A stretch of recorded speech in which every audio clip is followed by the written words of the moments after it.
Aaron Shriver. Aaron is a huge fan of country music star Eric and is a member of his fan base, the Church Choir. Aaron has attended and continues to attend as many shows as possible, and along the way, he meets some incredible people. Each week, he'll introduce you to a fellow choir member, and together, they will share their awesome stories and life adventures. It's time to meet one of them right now.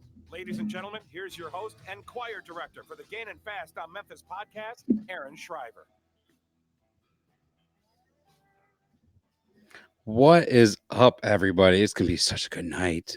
Yes, and already the chat's working, so that's even better. All the chat's working already too. So, because I want to have a good chat going for tonight's show. So, welcome, guys.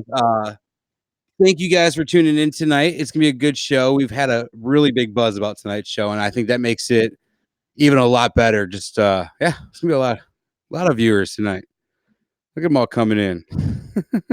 We got the man of the hour tonight, so it's gonna be a good night. I planned this to happen kind of. Well, I didn't plan it to be episode 13, but Taylor, come on, if I'm not sweating, you can't be sweating. Not already. So, but the Double Down tour ended, and I wanted Johnson to be the guy to have on because he was gonna be. I knew he was gonna do the most shows. He has awesome poster rankings, and you are going to get Johnson's top 5 poster rankings tonight. I did get him out of them. So I didn't give you 13 on purpose. So it just happened that way. It was kind of, I wanted Rich Cassidy for around the CMAs. I wanted you for the end of the tour. So I was gonna say, yeah, I was gonna say, I saw it in chat. So, but we do have a cool surprise. I did say no 5-minute guest. We did have to go out tonight and get a 5-minute guest. I was watching a lot of the posts this weekend and whatnot, and I figured to have the last 5-minute guest of the tour, I had to have someone really cool and someone that saw a lot of the shows. And she just got a fresh new tattoo recently. So we're gonna jump on and bring our 5-minute guest on, and then we're just gonna get to the show. So here we go. Where she's at? Oh, she's here somewhere. All right, let's bring Donna on real quick. Uh-oh. Can you hear me? Donna? See, look at we're already gonna have technical difficulties. You can hear me? I saw her in the chat. Oh, well, you guys gotta bear with me for a second.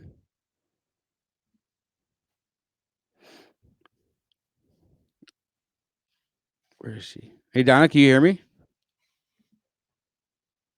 Let's try again. No. Donna, if you can hear me, try refreshing. Johnson, if you can hear me, Clark's already blaming you.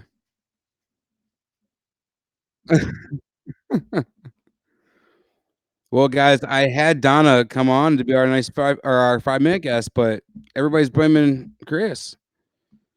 Well, let's hang on. We really want to see if we can get her on. She's been here chatting with us the entire time, and the minute I go and put her live, she's not there.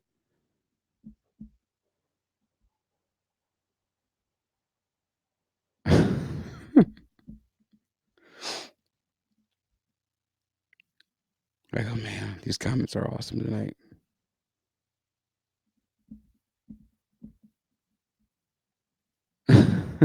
Yeah, Big Mike. We need to have Big Mike on. Donna, we got you back yet?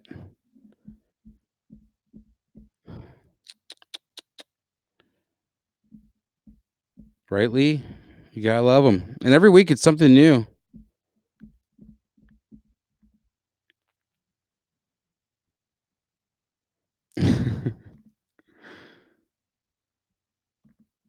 All right. Well, I guess we're gonna have to. Yeah, Chris breaks the internet. That's correct.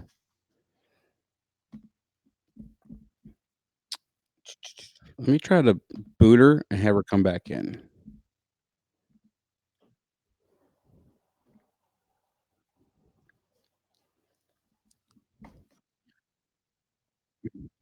What am I missing?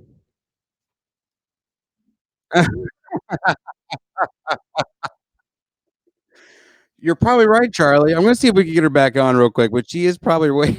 That's funny. Donna, if you're listening or hear us, try to log back in real quick.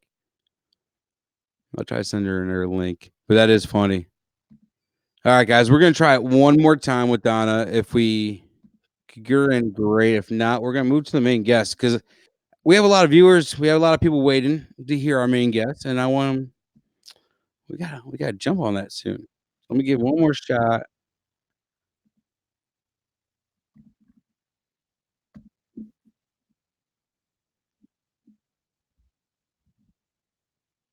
That's why you guys gotta love it live. So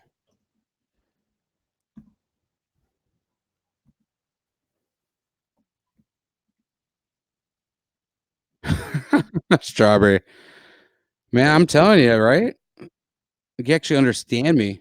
Well, I don't have. Oh, I do have a little bit of vibes.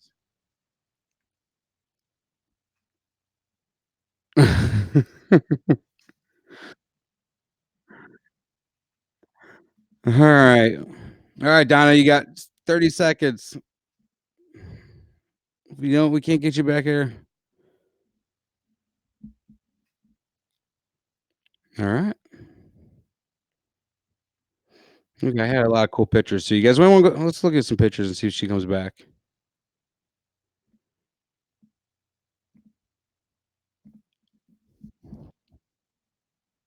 Yeah. Well, these are all Sacramento.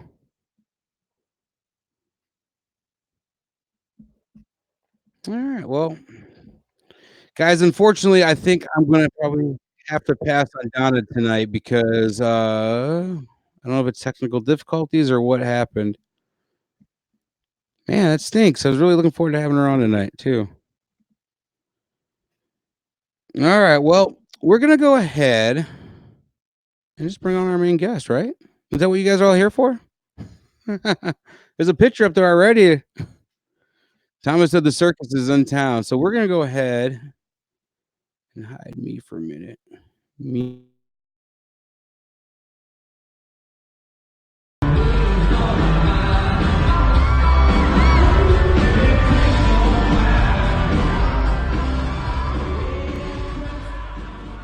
I think they said Big Chris don't mind, right? What's up, buddy? Can you hear me? We didn't lose you either, do we? I can hear you. You got me? I No, got you you got me? now. Welcome, All welcome, right, there you go. welcome. I had to play that little video It's real been a quick day, I for can you. tell you that much. Well, you're back in Sacramento, huh? Yeah, I'm still here. I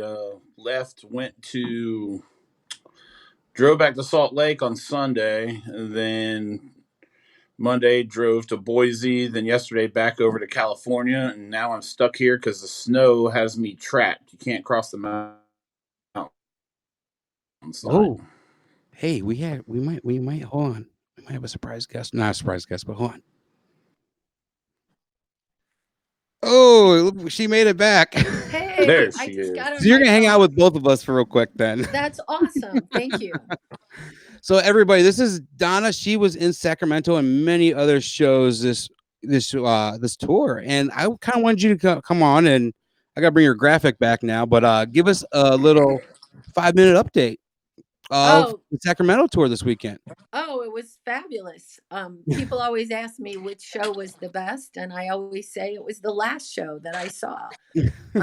So both shows were awesome for different reasons. And when I hear people criticize a show, I figure there's always something good, Mhm. whether it's the people you're with, or his energy on stage, or the crowd, or seeing people that you saw before at a previous show.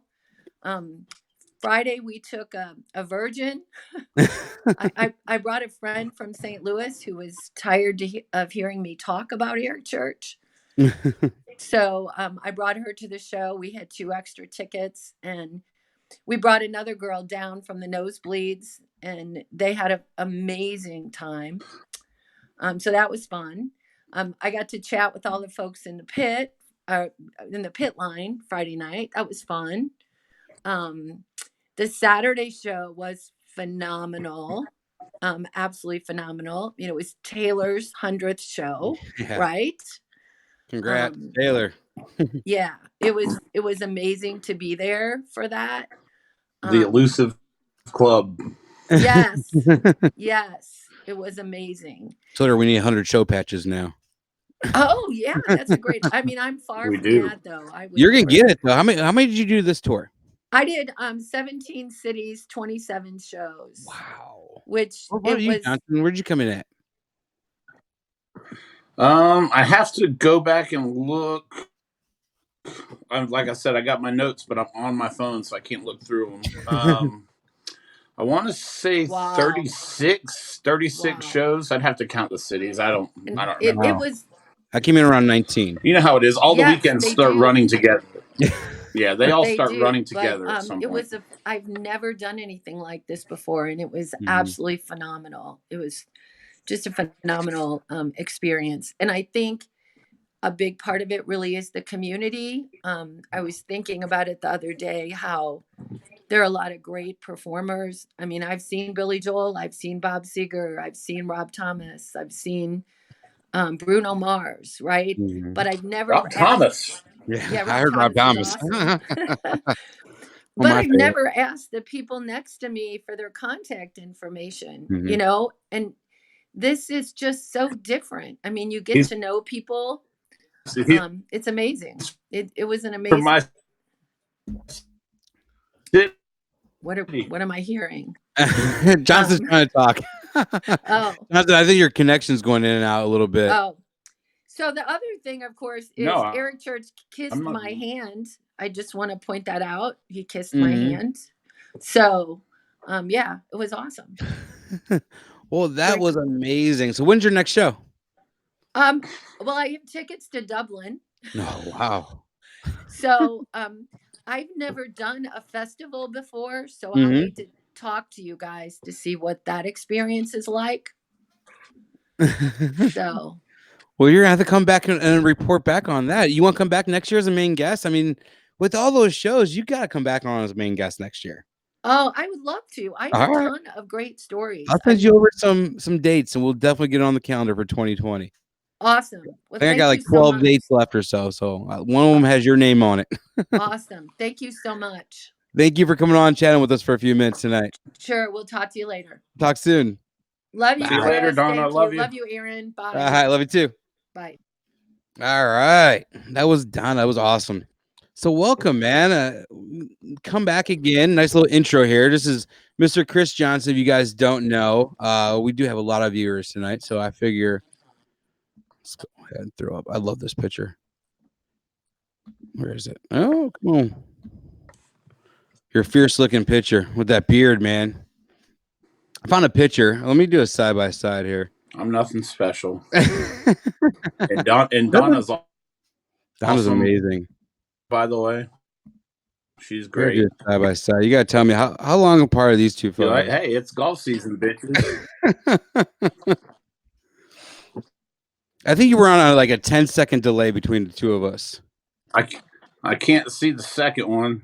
I can see the first one. Oh, yeah, that's probably about maybe 8, 9 years, maybe. 9 years to grow that beard, huh? That's my basically my best friend Chris. He Nice. lives in Cleveland now.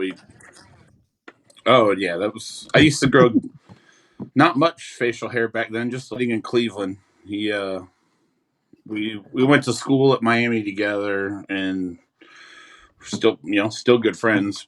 So he'll probably be the best man at my wedding should I ever get married. Ooh, you will one of these days, huh?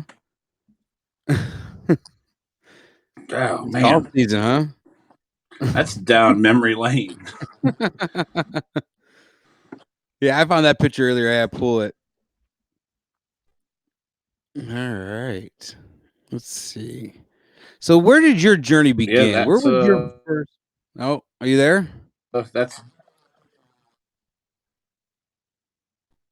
Are you there, Johnson? Someone said that was your 10-year challenge. Yeah, I'm here. Okay. I was gonna say it's Yes, like I'm in and here. out. Okay. Pretty much. Like I'll hear you really good for a while, for like 2 or 3 minutes, and then like it'll freeze for a few. Yeah, I tried getting on the Wi-Fi here, but it wasn't staying connected. So That's all good. We'll work with it. We'll be good. So you're in California. yeah, You were in a hotel room. no big deal. Hiding up in a hotel tonight. Yeah. So yeah. Well, I wasn't going to. I was going to just do it. I was going to go to Reno and then get a hotel there after I got loaded, and I figured I'd just Yeah. do it here instead. So Well, you got it's some bad either weather here or coming from towards the you, huh? the mountains are snowed in, so traffic has stopped going over them, so you can't go over till morning. You got to tell me, where was your first experience with Eric Church? I'm gonna throw this picture up, and we can talk about. Charlotte, North Carolina. So you're talking It Coyote was one of Joe, or those. No, it was a party, one of those Carl Black party in the lot kind of things. I can't remember who sponsored it, or it was a local radio station or whatever, where they do the show in the parking lot of the Walmarts. Like that's what it was. Okay. And it was. We had this little getaway not too long ago, and I took Jane there because she flew into Charlotte, so I met her there, and Nice. I took her to the exact parking spot I was sitting in when I first heard Eric Church. Who was I with? I think I was with Donnie. And I did the same thing. It was in South Haven, Mississippi. I'm like, see that stage right there? And still an empty stage. I'm like, there's the first place I ever saw a church play. But it's kind of cool to go back and just see those places, especially like the parking lot. Go ahead. Yeah, that picture you have up was my niece. She was probably maybe 10 at the time. That was her very first Eric Church concert. And that was at Runaway Country, which is now Country Thunder, that Eric's going to be playing in like 4 months or whatever. So nice. So you saw right the Walmart. You saw the Walmart parking lot tour. That's the one you were talking about. I think that was the one he did right before Sinners came out. Yeah, he did. Who did he play with? He played one of those in Mississippi too. I forgot. He played with somebody. The one I saw was Lady. Was it Lady Antebellum back then? No, it was not Lady A. It was Little Big Town. Okay, see, Lady A opened up for him at what was it? Capitol Street or Bar Crawl or whatever one year, and he played. He played inside the tin roof, and Lady A played right before him. So I got some really early pictures of them. I mean, they're okay, but hey, back in the day, I played in the parking lot of Central Hardware. Yeah, I went looking for some. That was a good one. I tried looking for some old pictures, but between having a car stolen with my laptop that had a lot of it, I don't know how to get onto it. So you sent me over this picture. We're gonna go into this real quick. You gotta explain this picture, man. This is awesome. You just sent this is one of your last pictures you sent over today. So that's all in the middle. Or is that all? Yeah, I sent that like I don't know. All of the stuff that I have. It's just what was in the one bag that I brought with me to the hotel. I have another bag that has the rest of it in. What's that? I said that's just the store, right? Yeah, that's just this tour. And there's, I think, like the Opry ticket from Eric is up there. I think there's a couple of random odds and ends Eric tickets up there. I think the Wharf ticket is up there. And was it Orange Beach or Tuscaloosa or whatever shows those were? You got the those money tickets are there. But the rest of it's all. Yeah, I got a whole stack of it. So, but yeah, that's all of this tour plus some other stuff that's already at home. Somebody said their 7 bands looks pathetic right now. Hey, 7 bands looks just as good as, I don't know, 27. Yeah, I think there's 26 in that picture, 27 or something. Wow. Well, how many shows were on the Double Down tour? I think 54. Somebody said. Oh wow! So you did at least So, 50%. oh yeah, I well did. over I was that. about Yeah, 30. well over. I think I was probably in 30. So I would love to got some more in at the end, but especially Sacramento. I mean, you guys. I mean, let me throw this up here too. Sacramento just looked like, where was it? All these good pictures. Like, dude, I got a lot of photos. There we go. I got a lot of photos you sent over. Well, and I pulled too. This photo. It's just the end of the tour, man. I was there for Nashville and holding my own, and that was an emotional end of a tour. Would you think Double Down was as emotional as an end? No, I don't. Why do you think that was? But also, Why do you think the two tours felt completely different? I don't. I kind of think social media is like kind of blew up right before. I mean, it's really was here for outsiders too, but Mm-hmm. really, I kind of think it kind of took hold during Hold of My Own, and it kind of like connected all the dots. And then this tour, I think it wasn't as emotional, probably for me because it was Sacramento and I went to so many. If it would have been closer to home, Mm-hmm. like it probably would have been meant a little bit more to me. But the like that picture there, like that whole group of the whole California group of people, like Amazing. I'm not gonna start taking shots yet. Uh-oh. But the California group of people, those people are top notch. Like, and if I start naming people, I'm gonna leave them out. But the Chavezes, I know a good group of them was in let Omaha me look at too. the picture. Kickoff. See Tammy and Ivan. Anytime I get to see Tammy and Ivan, yeah, like I love Tammy and Ivan. Like they're great. And then Jason and his wife and Michelle, like a whole bunch of people that we don't get to see often, Yeah, because it's the West Coast and group. we only get to interact with on Mm-hmm. social media. And then they're all there. Like they would get a little bit of flack from people, much like the venue. The venue was great out there. The crowd and the people in the pit line, like everybody was awesome. Like I had such a great time with everybody. Like I kind of wouldn't be mad if the next tour there's multiple California stops because I'll go to every single one. Those people were great. We I'll need to do like definitely be back out there. Los Angeles and Sacramento this tour. Yeah. Yeah, I want to get out to California for one for sure. It just been like I was looking at Stagecoach next year, but I don't know. Yes, Taylor, Aaron, and Sarah. I met them at the Gorge. I'm pretty sure. Yes, I met them. She was so nice. She was the Mm-hmm. nicest. She's the nicest Amazing. person ever. I love her. And I'm Looks trying, like I said, there's so many people. I can't remember every single person's name. I'm just trying to flash through and see who's on here. That I think Taylor's like, helping out Jeff and Melissa. yeah, So, but yeah. Like I'm when I looking went at to the this Gorge, little I got to tiny hang out picture, with so a I lot can't of see much. the West Coast If I people out left there, and anybody out, I'm sorry. it was awesome. I mean, just it was a new life out there.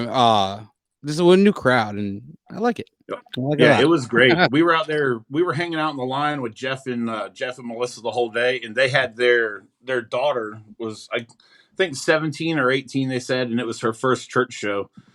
And she was down in the pit, and all she was telling them was how like this is so stupid. Like, why do you guys go do this?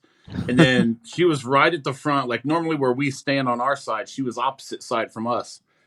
And Mhm. all I could see the whole night was she was just live on Snapchat the whole night, just snapping the whole thing, a complete smile on her face, just singing the whole time.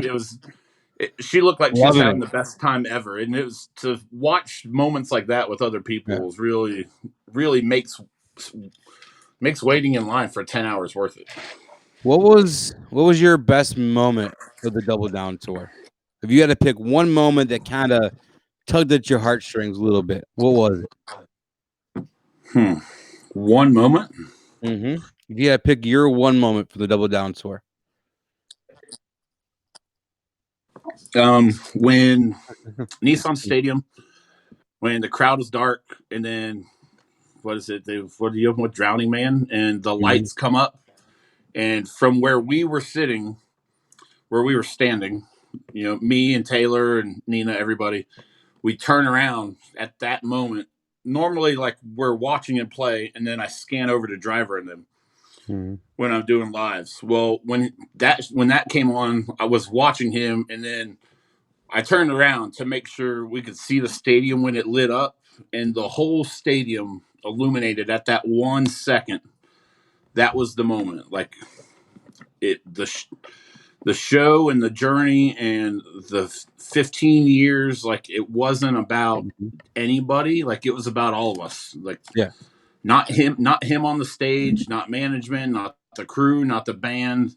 It was about every person, from the person that's never went to a show but has bought his music online, to the person that's been to a million shows, to everybody. Like, that moment was it.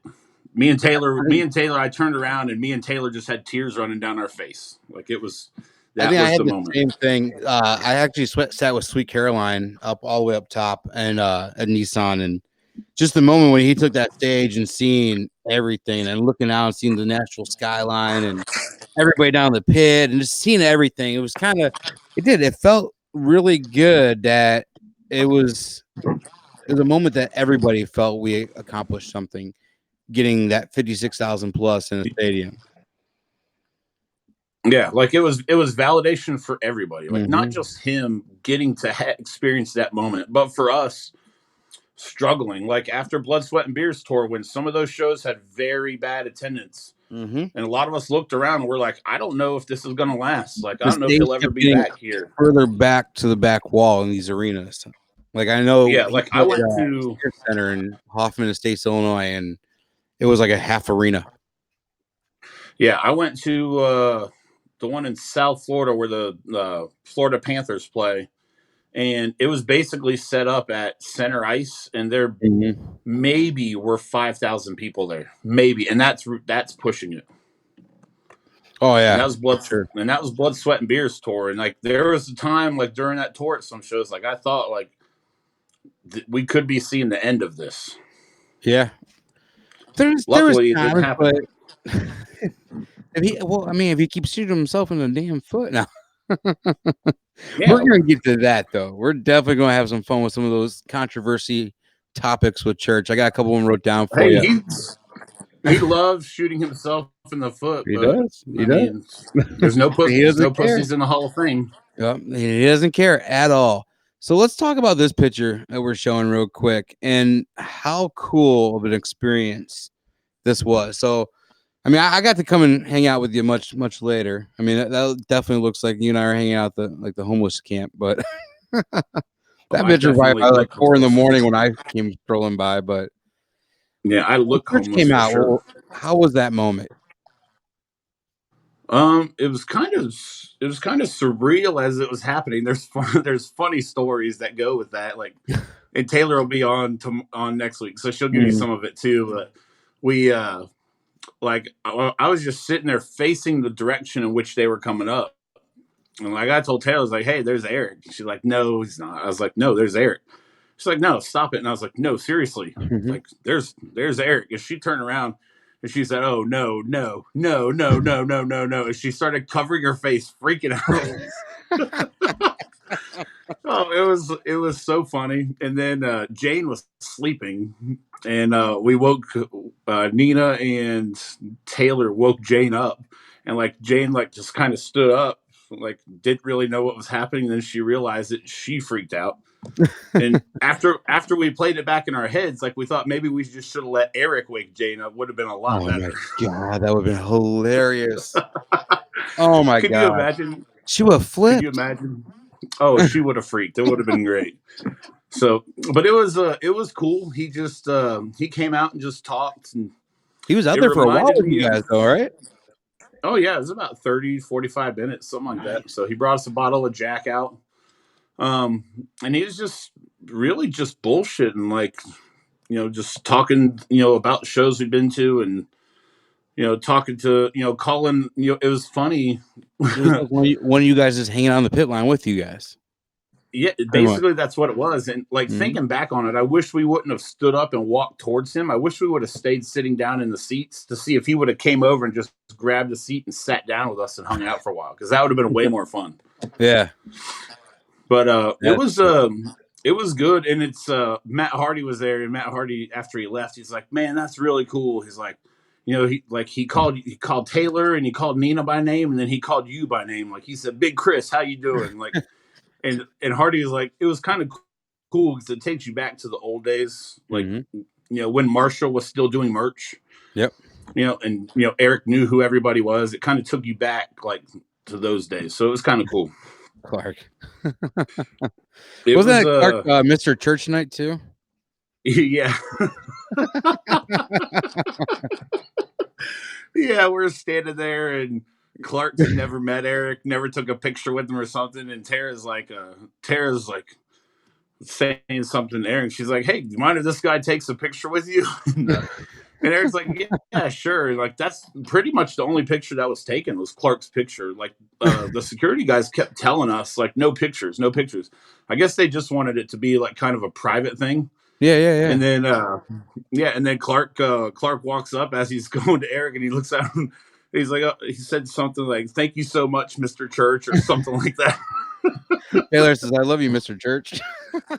Oh, and we tease him relentlessly for that. It's so funny. Like, it's the Clark, poor buddy, kid. you'll never live it down, man. Never live it down, man. Yeah, he doesn't realize it, but he's a great kid and we love him to death. But we got that, and we're hanging it over his head forever. Oh, so. Yeah, dude, he's amazing. Oh God. Yeah. I was looking at everybody. It was a really cool moment. It's something that'll, you know, like, we'll have forever to talk about. Like, it was the first ever stadium, so we wanted to, you know, we wanted to be there early and make sure.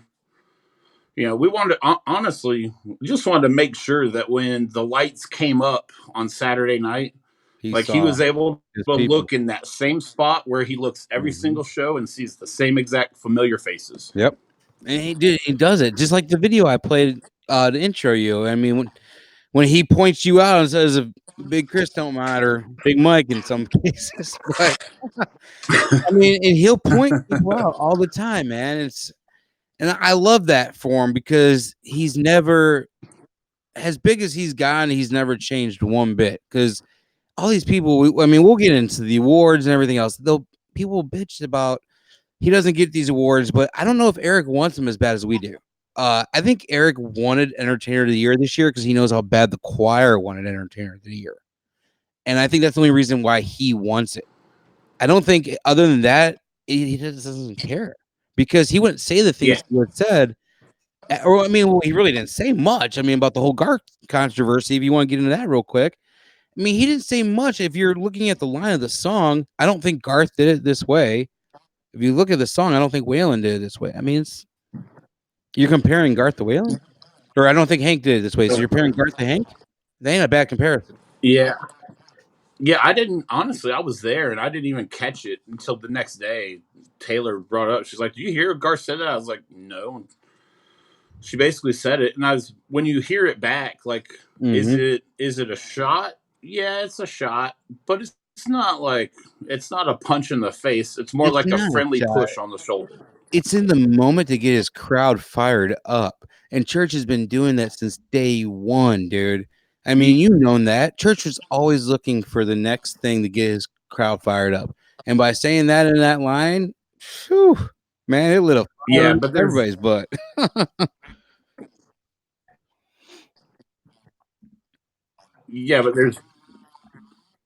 but there's definitely something there. Like Garth. I'm just saying there's a little bit there. That's why he did it, because if there wasn't anything there, then he wouldn't do it.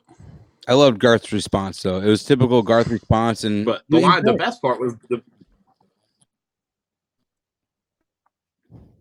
oh yeah, it's the reason why Garth won the Entertainer of the Year. It's because all Garth says is everything's blessed upon him. Yep. And as long as Garth is in the picture, he's gonna roam. We're seeing, I hate to say it, but we're seeing a living legend with Garth. He is, in my eyes, I mean, royalty. Oh yeah, almost. for sure. I mean, definitely a living legend, and we're witnessing it.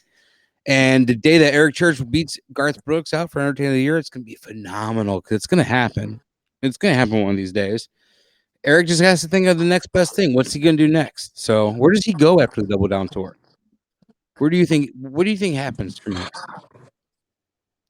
Is it What whatever do I want, or happen? what do I think is going to happen? What do you think's going to I happen? mean, what I want is for him to go back to 4,000 person theaters, and that's not going to happen. the anthem in DC.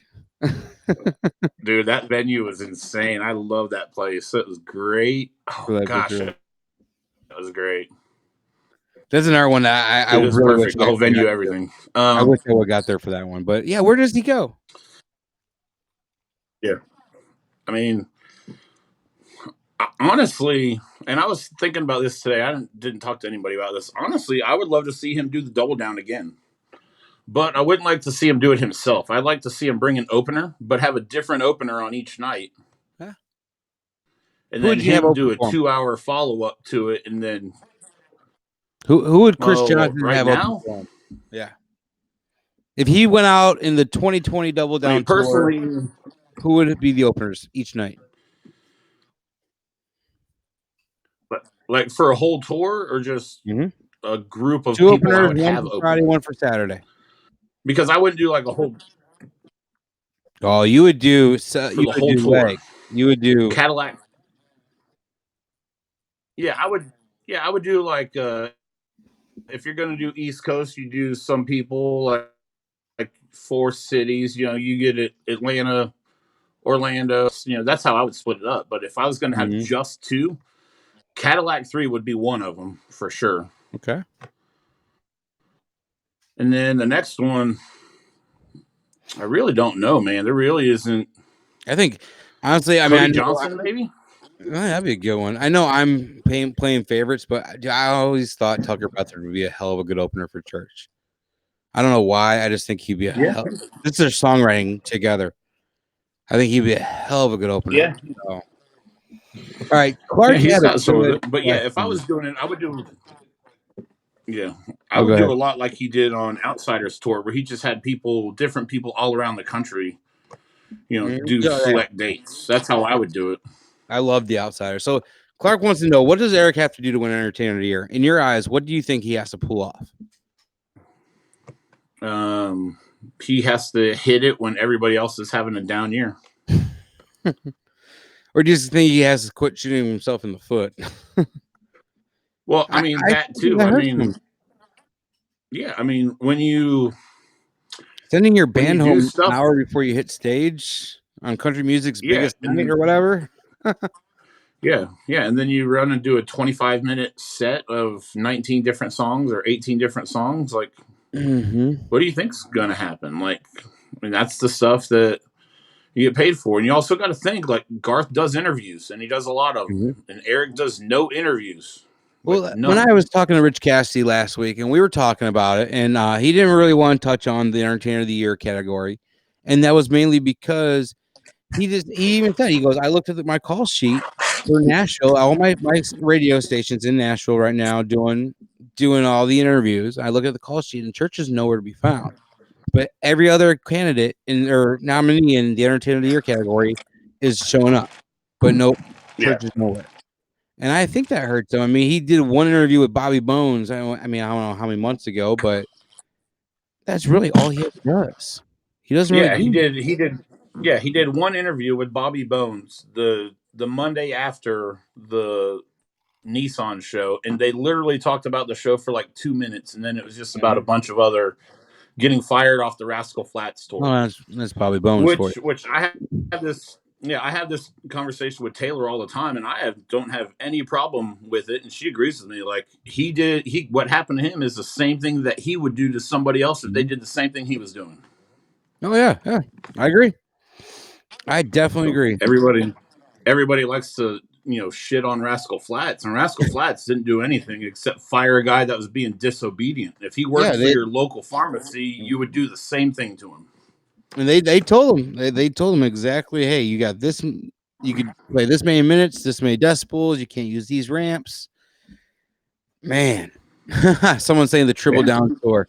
I don't know if I could do the triple down tour or my wallet. So Yeah, I'm not triple downing anything. The only thing if I'm he triple ever downing did the is triple down tour, I'll tell you this: if Eric, well, I mean, he only has the albums now. I want I want him to do a tour where he does the albums like in their entirety somehow. Like he'll like do a tour of like just Sinners, and he makes sure that he'll do his other hits, but he plays Sinners front to back, from track 1 to track whatever was on there, 13 or 12 or whatever. But I would love to see a tour where he would pick like an album. So like maybe the 25th anniversary of Sinners. I mean, I wouldn't hate that idea. I mean, I don't know if I'm going to be around 10 years from now, but I mean, if I'm here, I'll be there. That's not a question. So Clark says, let's make Luke Combs the opener. I think Johnson stirred up some pot last year for that. Or earlier yeah, this year. he's a country music leprechaun. So why? Actually, all right, we're going to jump into that. I want to talk about him for a minute because we were talking about hot topics earlier. I know this is not This is my favorite subject. I know this ain't his favorite, or this ain't as hot as we were, but I want to go into and talk about Luke Combs for a minute with you because I know you were one of the biggest Luke Combs fans that I knew. And I kind of heard of him earlier on, but you kind of turned a little bit on Luke around the Opry when he got inducted into the Opry. Why do you think that is? Why do you call him the leprechaun? I know he's lucky as hell, but where did you go with Luke after he hit mainstream? Well, I mean, I still think Luke's got a great voice, and I still think Luke and the band they're great. I mean, well, let's not go great. They're good. You get to be great over time. Eric Church and his band are great. Luke and his band are good. Like they got to get to great. They're not great yet. He's a great personality. He's funny. He's good with the fans. His band is great. They're good with the fans. But somewhere around after the first album came out, it was basically all just for anyone that was listening to Luke was just all songs that we already knew. And then when they did the This Is For You Too or whatever, it was just a bunch of other songs that we all knew. And then it was more, how do I say it, bro country sound, more electronic. And then when they did the EP, they released the EP, or no, they did She Got the Best of Me. When they released She Got the Best of Me, and it was completely taken away from the way it originally was. And it was all electronic. That's when basically I turned. I was like, all they're doing is cashing in. It's all about getting as much money as possible and taking as much as they can from the fans before the sound goes away. Do you think? And then they released the EP. You know, I have my own opinions, and if I'm gonna fire my opinions off, come on. And it was never as evident as it was in Atlanta 2 weeks ago when we saw Luke play and we saw Eric play. Let's talk about that. We know what Eric does. We know what Eric does. Eric's great. He commands the stage. He owns it. And then when you see Luke play, who didn't have years of basically backing up somebody else, whether it be a Dirks or a Brad Paisley or whoever the next big band is, you know, whatever guys you determine are the big guys, they get that time to build their stage presence, to learn how to work a stage, to learn how to work the crowd, to learn how to operate your set list. Like they didn't have any of that. They went on they went on a tour where they were the support artist for somebody. I can't remember who it was, but it was basically an amphitheater tour. And then all of a sudden they're headlining arenas, 15,000 person arenas. And I'm not saying that just because you can sell the tickets, you shouldn't do it. I saw that. It's funny. It's funny that, it's funny that Taylor said that the comment section going sell off. The tickets. I'm trying to comment or click really quick to put these comments on the screen, and sometimes you'll see these comments come up the screen where I didn't click them, but I'm trying to click. Yeah. But it's moving so fast over here. It's just it's awesome. Love it. Sorry, Johnson. So do you think Luke has a shelf life? Do you think he's going to be around for a while? No, it's all right.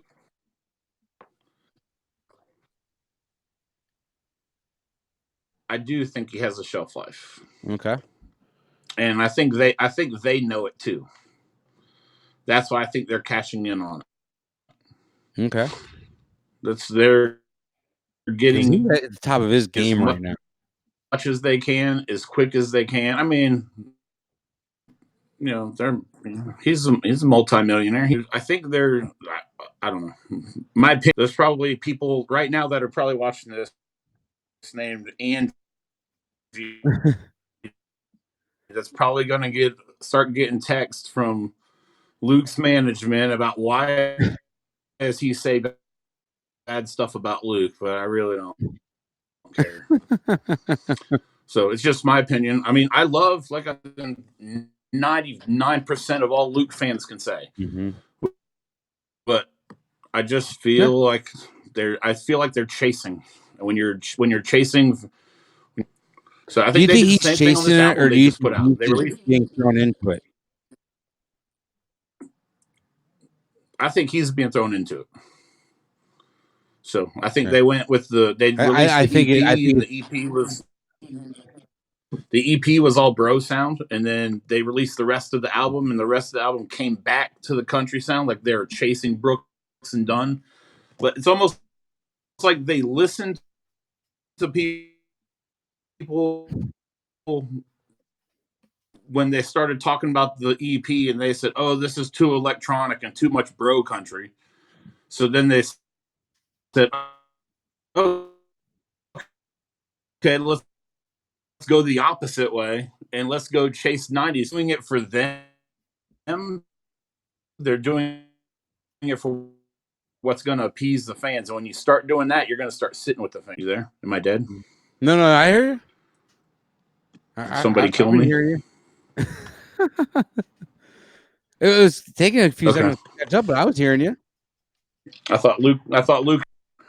No, all right. But yeah, so that's just my opinion. Yeah. No, I agree. I agree. I love Luke. I think he's doing great. I got to see him at Joe's Bar right before he blew up, which was awesome. But I do think he has a shelf life too. I think after a while, I love it because his number one songwriter is Jonathan Singleton. I'm love Jonathan Singleton's music. I love his songwriting. I think it came off great with Luke Combs, but I do think 3-4 albums in, this guy's going to start fading quick. But I hope he could find a different path, I guess, to take. And I think if he does and he changes up a little bit, I think he has the sound that could last a little bit longer. But he has the 90s sound that we've all been looking for, I believe. But so does Cody Johnson. So yeah, I mean, he definitely has a sound and he's definitely good. But you know, like somewhere, I can't remember where Eric was. I think it was in Europe where he was doing an interview, and he's basically calling out some of the bro country, Luke Bryan, Cole Swindell guys, and he says basically like, you can make an album all you want, and if you're just making songs you don't believe in and they're not you, then it doesn't matter. And I kind of think that he's making songs that are him, but not in the sound that's him right now. Yeah. And I just kind of think like Eric learned really early to do it, to do what works for him. And he stuck to it. As he watched other people sell out, he found that what worked for him was staying true. And I hope. See, that's where I think Luke has the problem. I think Luke can't really change what he's doing. I think he's always going to have the same sound, the same everything. Eric has always changed every album in some way, somehow, to what he's feeling at that time of writing the album, I believe. No two albums have ever been comparable for Church. Yeah, and Luke is still young enough, too. Let's remember, like, he's also only on his second album. So, I mean, Eric's between Sinners and Carolina, there isn't much of a sonic difference between the two of them. But when you jump to Chief, everything was completely different. It sounded completely opposite. Like, I want to see what Luke does with his third album. That's what's going to make a difference, because I think that's going to be where he's going to say, you know what? I've made enough number ones. I've made enough money. Like, I can make what's going to make me happy, and I don't have to listen to you, Mr. Label Guy or whoever. And I'm going to do exactly how I want it done. End of story. And we'll see how album 3 turns out. So tell me, does Cody Johnson make it in Nashville like he did in Texas? He doesn't need to. I don't think he does. He's either. like Aaron Watson. He's like Aaron Watson. He's like Jinx. He's like Casey Donahue, Josh Abbott. He's like all those guys. Like, he doesn't need Nashville to make him into something. Like, I mean, it's just, they don't need them. I mean, Aaron Watson's a multimillionaire. Like, he doesn't need Nashville for anything. I agree. So, and those guys get a lot more love by not completely changing and going to Nashville. So, and Cody Johnson doesn't need it. I mean, anybody that listens to Cody Johnson knows that he's phenomenal, and given the opportunity to be on a big, he's opening for Miranda Lambert now, so that's exposing a lot of ears to him. But given a big stage, he's going to expose a lot of people to him, and he's going to be set for a while. And he puts on a hell of a show. Like he plays a lot more country than Eric's crowd is used to. But if he played opening for Eric, like, sonically, there isn't much of a difference. He's a very rock-infused country kind of sound. I agree. I mean, so with this, I gotta tell you, I mean, a lot of my new music that I learned from is from our guys chat that we have with Johnson and Strawberry, Staples, Frazee, Dunham, Will, all those guys. And we talk about a lot of newcomers, and that's why I'm kind of talking about a little bit now about Luke Combs and Cody Johnson, now Riley Green and Muscadine up on the screen. I've learned a lot about these guys. Riley Green I heard about from a good friend of mine named Brittany a few years ago, but I never really kind of hopped onto it. But with these guys, I did. And I really love what Muscadine and Riley's doing. And I think you've helped promote both those bands a lot. And I love seeing that. Oh, yeah. Muscadine is phenomenal. Those dudes are some of the best dudes you'll ever meet. Like Charlie and Gary, they're just great. They're just great guys in general. Like, anytime they see you, it's like they haven't seen you. They'll try to talk to you in the meet and greet line. Like, because they're still doing the meet and greets after shows where, like, they'll come out and sign everything, because it's just what you do to build your base or whatever. So they'll just sit there and talk to you, and they'll keep people waiting for 5, 8, 10 minutes, like, while they're having a conversation. And Charlie's mom, like, she does a great job of being, Mama Muscadine is what we call her, or Mama Muncaster. And she's great. Like, she does a good job of promoting the guys and always looking out. The songs they have are insane. Like, they're insane good. If you listen to their music, they're phenomenal. How they don't have a record deal, I think the reason they don't have a record deal is because Brothers Osborne and Dan and Shay are dominating the duo area right now. And if we didn't have one of those, we would have Muscadine Bloodline. Well, if we had to get rid of one, I could definitely tell you who. Oh, I could tell you two as well. Yeah, but then Riley Green. Riley's great as well. He's lost a little bit of his sound that I was drawn to when I first heard of him. And he's went more, they're starting to call it neo-traditional, but really it's basically, that's code for less bro, is what I call it. And basically he's that sound, but I know Eric Dillon, like, we know each other, and he writes a lot with Riley. He writes with Luke as well. He's good, basically, maybe not best friends, but he's really good friends with Driver, and they do a lot of writing together. Eric pens a lot of stuff for Riley, and the stuff he pens is pretty damn good. Like, he might be one of the best songwriters, just like storytelling songwriters in Nashville, period. Like, and I'm not saying that lightly. Like, that, I completely mean that. All right, let's move on to this picture next. I love this photo of all of us from Milwaukee holding my own. We briefly talked. Milwaukee. Yes, we briefly talked about the difference between Double Down and Holding My Own, and I think Holding My Own kind of held something really special, especially for a lot of us. I mean, there's a group that kind of came together on Holding My Own, and I think Milwaukee was a really good turning point of that tour that brought a lot of us together. I mean, do you believe that too, or I mean, how do you feel about? I mean, this photo is just amazing photo. Yeah, I think what happened was I think Holding My Own built a family, and it Mhm. put people in people's lives that they wouldn't know or wouldn't be around ever if it wasn't for social media, and it built relationships with I have relationships with pretty much everyone in that picture. Mm-hmm. It's funny. This is Like, Milwaukee Holding My Own and Milwaukee Double Down. John cried on my shoulder at the last show of Holding My Own. Mm-hmm. I think there was a lot of Yeah, tears it's there, the when Will second came one out and in from the handed me right. that. When Will handed me that lava lamp, man, it kind of just brought everything together. Because I remember the first night in Lincoln, Nebraska, at Home on My Own. I looked over at Donnie. I'm like, dude, it has 2 props. That's all he has on the whole stage is 2 lava lamps. And then when I was able to get that lava lamp at the end, Nashville was just amazing, though. So much came together in Nashville, but I think it started in Milwaukee that year. I'm trying to catch up on these comments. Yeah, I think there were other shows too that like even before Milwaukee. Mm-hmm. But Milwaukee was kind of a good one.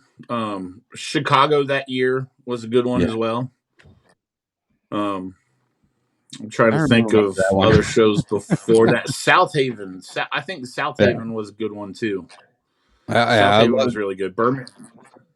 Birmingham was good, but South I Haven, can't I think. forget South Haven. That one, we got that one on 61 Days of Church about him calling me out on my 135th show or 130, whatever that was.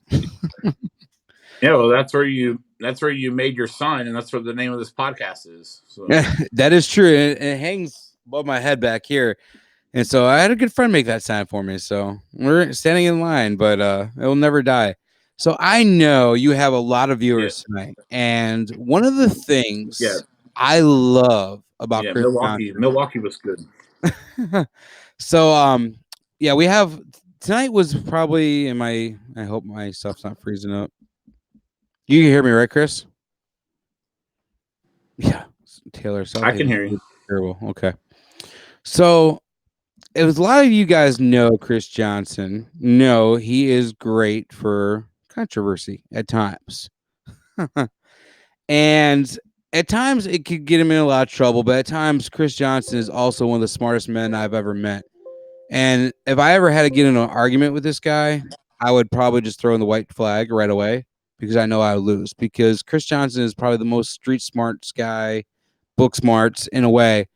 And I don't know why he's still behind a wheel of a semi truck, but you have a lot of opinions about things, and I want to talk about a few of these. And you sent me over a list of some things you want to talk about.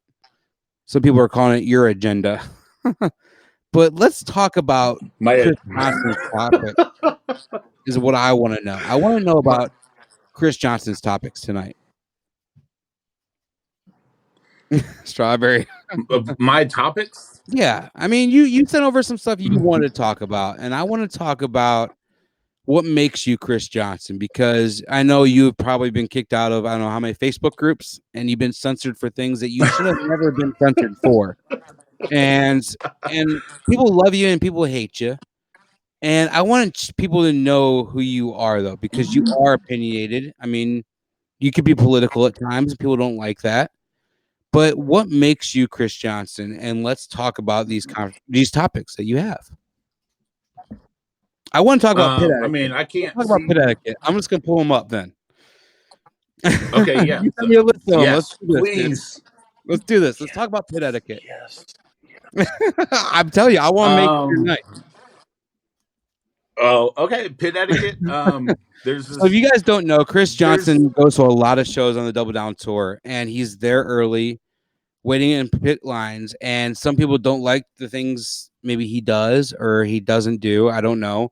But let's talk about what you consider is good pit etiquette at a show. Good pit etiquette is getting into your place and not trying to push forward without asking. Like, it's really not that hard. Like, I don't understand. And this word's been thrown around a lot this year, and it really bothers me. And Mhm. I really said I wanted to throw this grenade and just kind of let it explode on the show. And then I decided I wouldn't. But since you brought it up, I will. All right. People have been using this word entitled. Like, myself and the people I'm friends with are entitled because we go to a lot of shows. We're not entitled. What we're entitled to is being there early if we get there early enough. Mhm. And what we're entitled to from there is if we get down to the pit before you, then we stand in front of you. And if you don't like that, then I'm sorry. Like, in order for anyone to be entitled, for you to think that you get to go in front of people and get stuff signed or get close and take pictures and stand in front of people for part of the show that you weren't there in front of before, that makes you entitled. If you were sitting in the first row, do you think you'd be able to come stand in front of the people in the seats in the first row? No, it's no different in the pit. And I agree with you on that. If you go out and say you're going to a show that you do not spend or that does not have a pit, and you spend X amount of dollars to have a front row seat, but that person, the second or third row, is kind of in your area, I guess. My greatest comparison is go to a George Strait concert and stand up while he's singing. People are going to yell at you, and you're not going to like it. But you put in your time. You put in your dues. You maybe paid your money for that front row seat, or you might have waited out in that line or that cold for 12 hours. And you got there early. So, and people need to understand, if you want that album signed, if you want this, go get it. I see a group, not an entitled group, not a group that should be blamed for stupid things. I see a group that goes out and puts in their time and is damn good at it. And their dedication is something that I had 13 years ago and I loved. I would go after a party and stand in a line or create a line and sleep overnight for Eric Church and for the music. And we're all here for the music. We love the music. And some people are the front row or don't go attitude, and they love that attitude. And if you want to get front row or don't go, you might have to get an early bird has the worm and get up early and beat them. And I agree with that. And I agree that if you want that album signed or you want that, put in the time, pay your dues, and get there early enough and do it. And Johnson is one of them that will do it. And I know some of the times you won't wait all day, but you'll get there and you guys will swap out. And as long as people know there's people there and you're waiting, it's okay to swap in and out. And everybody's okay with that. I believe for the line. And everybody sees pit etiquette or pit line in a different way. And as long as we all have the same mentality going into it, we're going to be fine. But the mentality that starts with it is the I don't even get the worm. Yeah, I don't even think it's about how you see it. Like, there's not really as long as everybody has pit etiquette. No, like you don't get to just push your way in front of people. Like, that's not gonna and it's definitely not gonna happen with me. Like, this weekend in general, we had people try to push up behind us. We had people push us from behind. We had a girl not spill a drink, dumped a drink down John's back, and it went down the front of me, and we had to take her out of there. Your night, man. We had people that came up it ruined everyone's night. We had a girl that came up just to say hi to Jane. She said, "I'm coming up to say hi to Jane." So she came up, said hi, and she stayed there. And then she brought her boyfriend up there, and then they didn't want to leave. Don't go standing in front of people if you're not there early. If you want to be nice and polite and ask people, then I'm perfectly okay with it. Like, we'll get you up into the front. And I think part of the problem is we've went to so many shows and we've already got our stuff signed that we don't hold up stuff to get signed anymore. So I think that because we're not holding stuff up, people think that we have to let them go in front of us to get stuff signed. You know what we don't have recordings of? Something I've always learned about you. We don't have. Oh, go ahead. Yeah, go ahead. Sorry, we're on a delay. I'm trying to work with you here, No, man. I was gonna say I was gonna say the things that we don't do is we don't hold stuff up. So just because Mhm. we're not doesn't mean you get to go in front of us. And you know what recordings we don't have of shows? We don't have recordings of these boots because we let people go in front of Mhm. us. And we don't Well, that's have the thing. recordings of record year because we let people go in front of us. So we can't record the songs. And if people are if people are or in order in line and record year comes on and they don't see you with a record and someone taps you on the shoulder and says, "Hey man, are you cool if I just go up there with my record?" And you know that guy's been cool with you all night long and hasn't been pushing you and everything else. Johnson, you're the one that will step to the side and let him through. Now, if that guy's been an ass to you all night, you're just going to give him your back and not let this guy move. And that's the way it should be. And I Oh believe yeah. that I for don't you. I mean, how many kids have you put on your shoulders? I mean, just to get oh Eric to pick him up or get Eric's yeah. attention. But yeah, between me and John, there's probably 10 different families out there that have signed Eric Church stuff because we use their kids to get merchandise for them.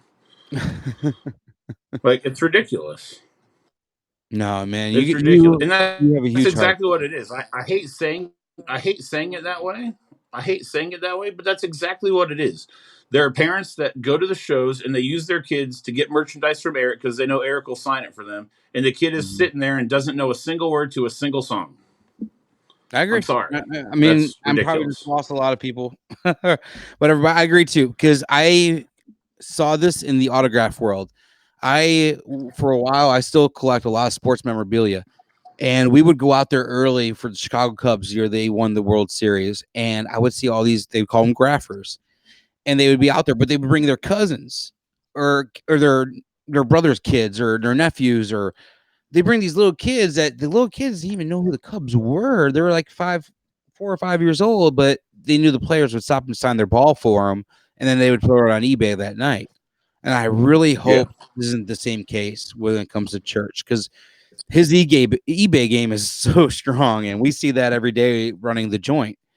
And I just hope that people are not doing this, and I hope people when they bring the kids are genuine like Eric is, and Eric is to the point with them. And I love it. Yeah, it's pretty I mean, I don't think that the people are getting it signed to sell it. Like I just think they're getting it signed to have it and they're using their Mhm. children to get it. Yeah. Which like I've been guilty of, putting not guilty myself, but guilty of putting kids on my shoulders to get stuff for other people. Like and that's, Now, what whatever. Like about the kid? that's how mean of a person I am that I put a child on my shoulders so they can get stuff. Like No, you it's well, ridiculous. and that's why I wanted to have you. I mean, I wanted you on the podcast. I want to go over your like some of your hot topics and stuff because you can be an asshole when you want to be, but you could be the guy with the biggest heart when you want to be. It's just don't do anything. Just I'm trying to see how I could say it. Don't be a dick. I guess Yeah, yeah. Anthony has this shirt Who that is it? says "Be nice, fucker" or whatever he has, but and this is how it is. Yes. If people are an asshole to you, man, you're gonna be back, and that's the way you should be. Yeah, and the last thing you want to do is be an asshole to me. Like, if you're going to be an asshole, like, be an asshole to somebody that can't stop you from being an asshole. Like, I'm going to stop you, and I'm going to do it quick. I'm not going to put up with your crap. Like, I'm sorry, it's not how I was built. And you're not going to be an asshole to the people that are with me. Like, I'm sorry. We were at some show randomly, and some lady shoves into Taylor and hits her in the head trying to get stuff. And literally within a second, I was behind her blocking the lady. Like, you're not doing that to me or my friends. It is not going to happen ever. Never.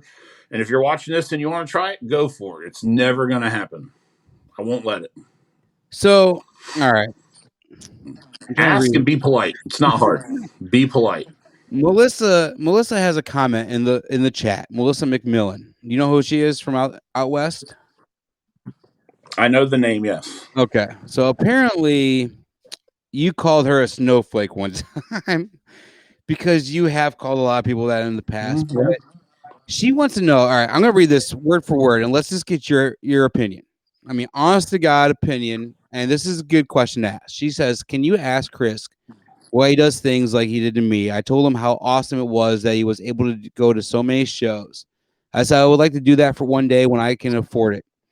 He then proceeded to tell me I was lazy and I wasn't able to, or I would be able to afford if I had a better job. He also called me a snowflake. All of this for complimenting him and his awesome adventures. She said she blocked you because I did not think negativity, But do you have moments, do you think, where you say things maybe and then later think about them at all? Or do you think, I mean, is there times where maybe you'll say something where you just kind of bite your lip like, damn, I wish I didn't say that, but it probably should have been said? Or what's your take on stuff like that? What's your take on people asking Yes, I have. repetitive questions on holding my own? I guess. Yes, I have those moments all the time. And most of the time, I refrain from saying what I want to say. And occasionally, I do say something I shouldn't, or maybe not shouldn't, or maybe I just should use better judgment. But if sacrificing saying what I want to 95% of the time because I'm right makes me wrong 5% of the time, I'm willing to take that. Okay. I'm trying to. Yeah, she said she avoided you in Sacramento just because of. But she wants to know why you would say hurtful things to good people for no reason. She's like, I'm willing to give them a second chance. But like, why would you make a comment or do you make a comment or the snowflake comment? I know a lot of people kind of get hurt by that at times. What do you think people get hurt by on those kind of comments? If you get hurt by me calling you a snowflake, you should feel how it gets hurt when you get punched.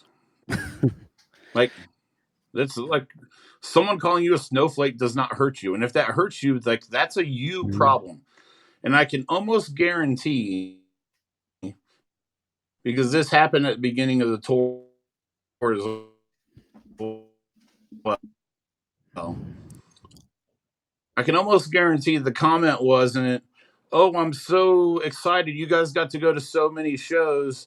I'll go someday. Flake. I can guarantee you that's not how that went. And they've been around me. They've seen me a bunch. They know that I would never fly off the handle like that. There had to be some in between where I was getting goaded a little bit. And then when I got goaded, I fired back. And I do think you kind of get a little back all the time. And maybe that's I why shouldn't. I do. I do get fired up, but you know why? Because everybody else doesn't. Like nobody else. People don't take shots at everybody else. They take shots at me because I'm the one that stands up for everybody else. So if you're gonna stand up for everyone and be the person, and I tell other people this all the time, don't get involved. Just let me take the heat. You don't need to be involved in getting the heat. Just let me get it, and I'll deal with it. Why do you think? Because I'm better at it than other people. Why do you think there's so much drama within the church choir at times? Why do you think that we have 25 different Facebook groups? One word.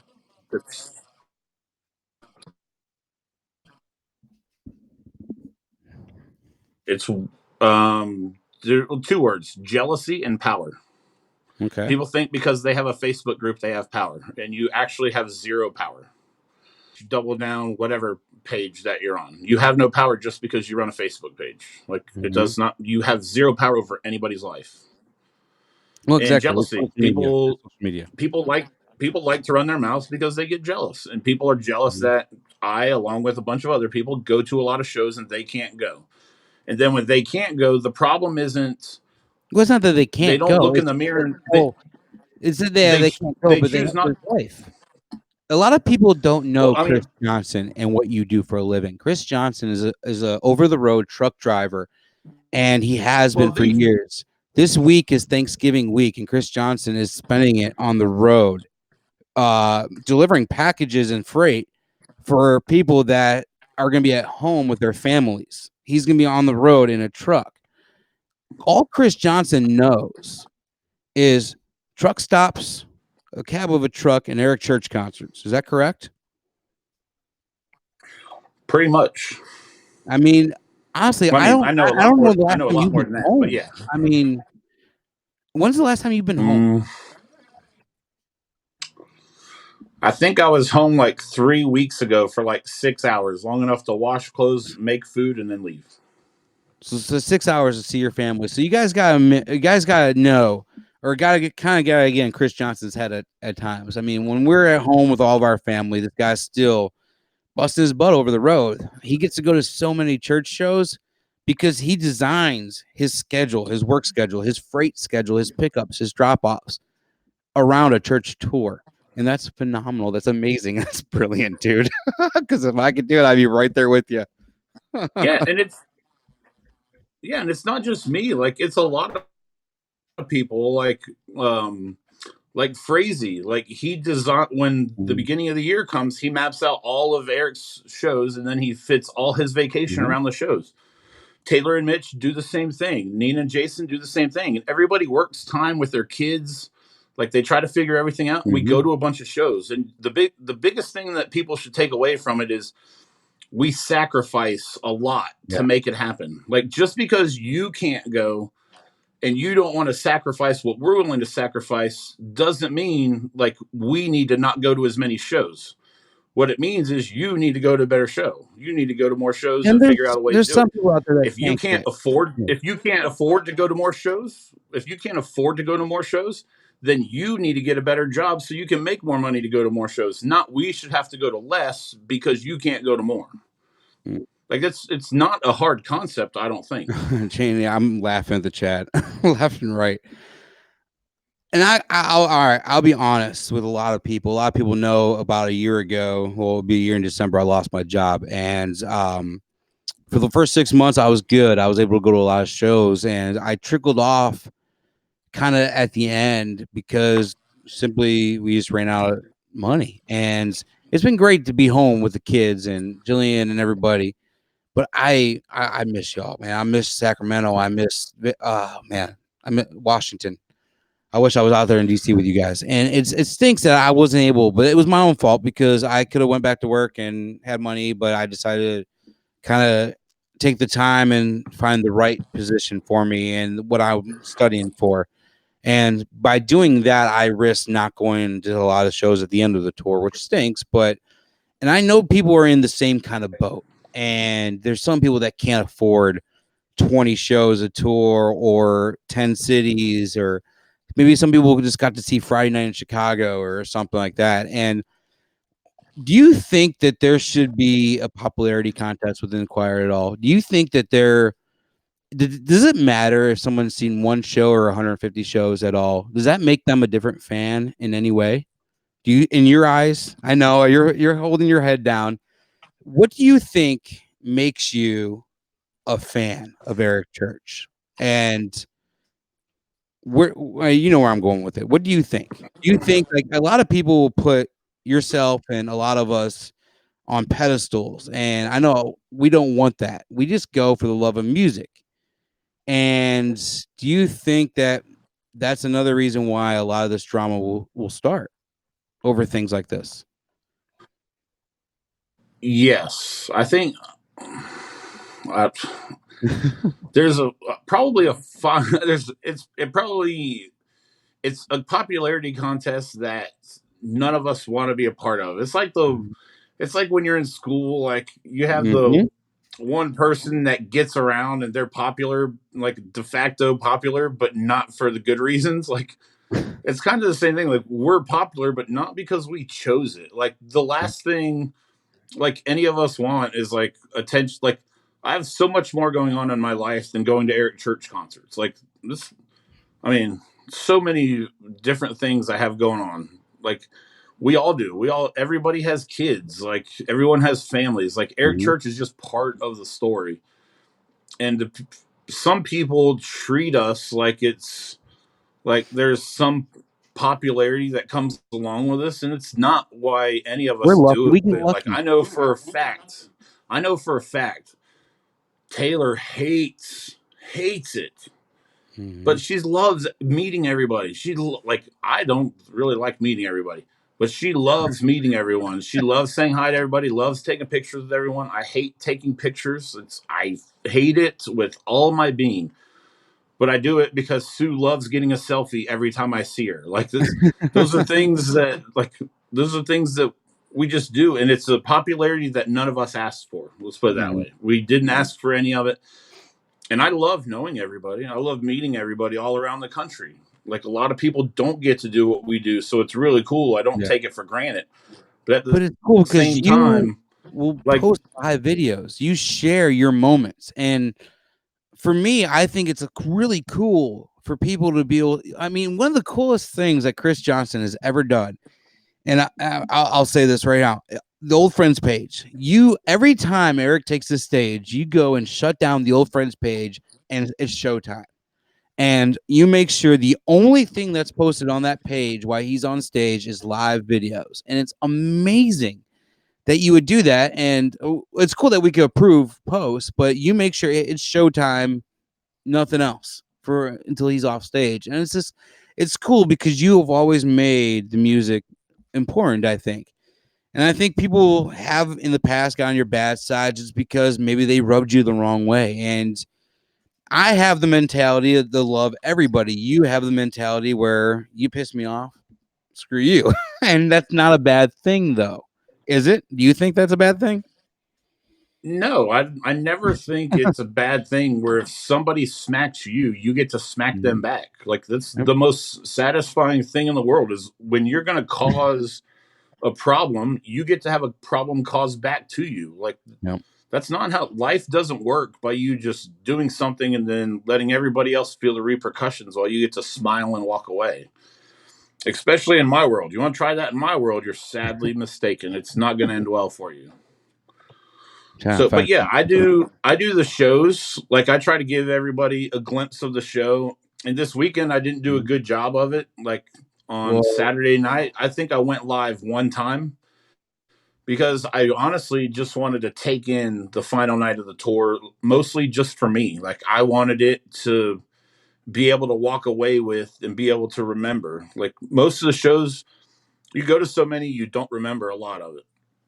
yeah. But this last one, I wanted for myself, and I think I went live twice. I think, and That's another just thing I'm going to like ask I Taylor next week, know, too. yeah, I know people can't go to the shows that I do, and that's not me jabbing people. That's me saying I know that you have other stuff going on, so I'm going to go live as much as I can, like to help you see some of the show and what's going on, and I hope you get to enjoy it from the comfort of your couch, where you didn't have to wait out in 11 degrees and snow all day to get there. I agree. So now what's your take on, we were talking about like pit line etiquette, pit line, about people that wait all day and then kind of sneak some people up there with them. I know we've had a couple in the past where we've been in line and then all of a sudden we turn around, there's people that we've been there all day and people we don't recognize in there. What would you tell the people, like, if, all right, say I'm getting there at 6 a.m. and I'm going to hold a spot for Jillian?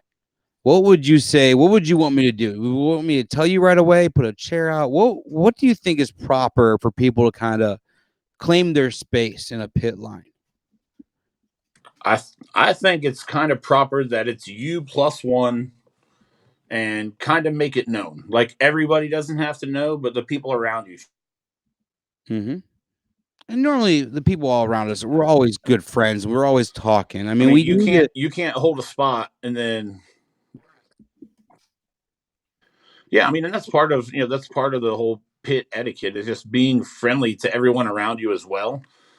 But I Mhm. mean, just informing the people around you what the deal is. And I think when you're in line, you get a plus one, a meet, like no matter what, like Yeah. you and your wife, or your wife holds it for you, like, or you and your buddy, like that's kind of the way it goes. I don't think you get to hold the spot for 7 people or 8 people. Like maybe you could slide a third person because there's only 3 of you going to be at the show. Like that's one thing.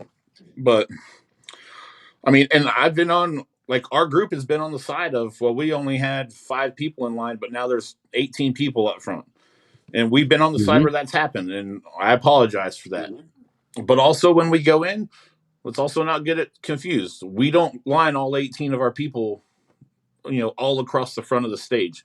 We take one little area of the stage and we Yep. stack 3 or 4 deep. No, I So agree. we can share the stage with everybody else. We don't try to hog everything from everyone else. I agree. So we're gonna move on. I mean, it's all good topics, man. That's why I know you had some hot topics you want to bring up, and I mean, it's great. So we're gonna move on. Hey, To I don't mind a little bit of heat.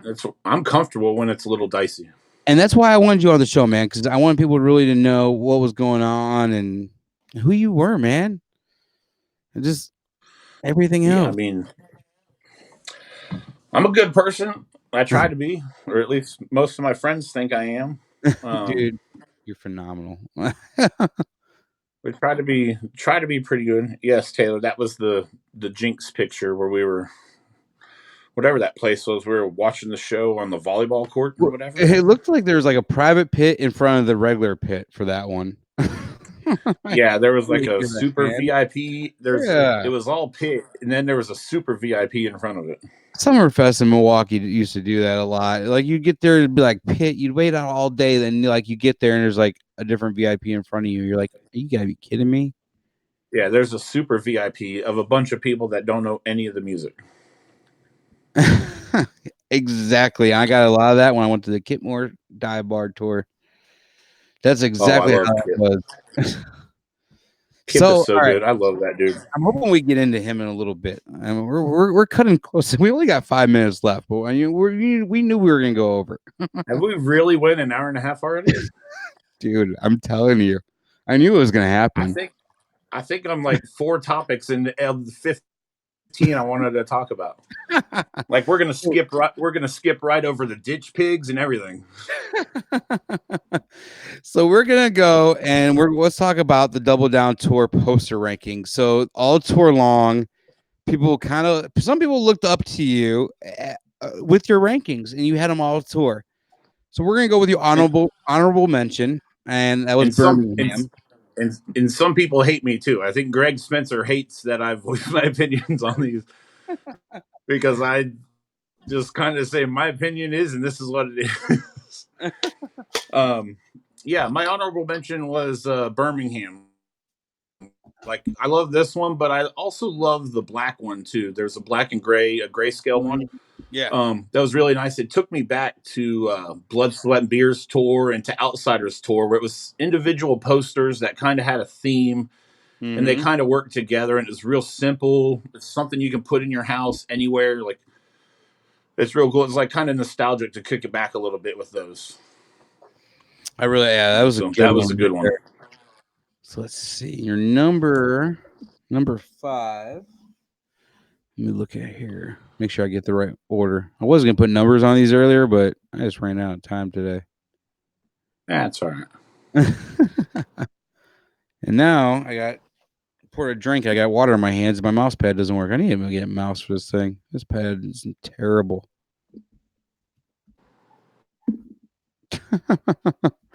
All right, your number 5 is Los Angeles. And if I can get the picture up, I will. I think this is it right here, right? Yeah, that's Los Angeles. Yeah, number 5 was LA. Nope, that's not it. That's not LA? That's not it. That's Sacramento. Yep, that was Sacramento. Nope, that's Sacramento. LA was a dark and light green one. Yep. Had a guitar in a barn. There we go. Let's see. Yep, that's it right there. What made this number 5? I think that one kind of stood out. No, it just kind of stood out. It was like it all worked together. Like it was all simple. It wasn't the same old snakes and skeletons and daggers and skulls and like it wasn't the marijuana, like an eagle smoking a joint. Like it was all kind of sat on its own, and I felt it was kind of like a precursor. It was a precursor to the next show. Like this one kind of tells me like it kind of feels like Wizard of Oz-ish, like kind of tornado-y. And it's kind of telling you that there's a storm coming. And the very next show after Los Angeles was Nashville. I like that. I like that, dude. That's cool, man. That's cool to think of like that one. All right, so your next one, number 4. Actually, I got this one, so I'm happy. Grand Rapids. So what made Grand Rapids number 4 for you? Because to me, looking at this one, it's cool the way that it's laid out, but I just don't know if that would have been a top 5 pick.